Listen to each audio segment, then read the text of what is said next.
Il y a un moment un peu étrange en immobilier, c'est le silence après une visite.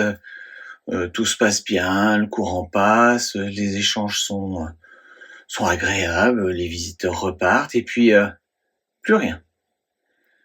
Pour beaucoup de vendeurs, ce silence est difficile à vivre. On imagine le pire, ils n'ont pas aimé, le prix est trop élevé, ils ont trouvé mieux ailleurs. Pourtant, avec le temps, j'ai appris une chose, c'est que le silence n'est jamais neutre, mais il signifie pas toujours la même chose.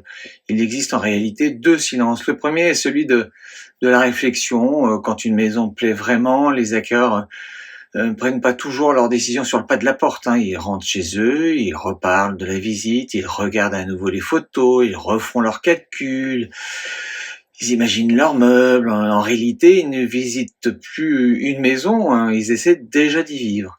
Le second est un silence beaucoup plus discret, celui d'un acquéreur qui n'a pas eu le déclic, mais qui ne sait pas encore comment le dire.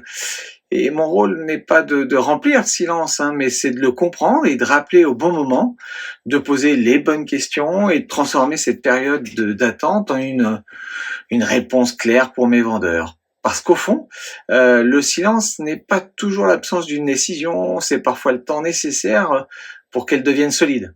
À bientôt.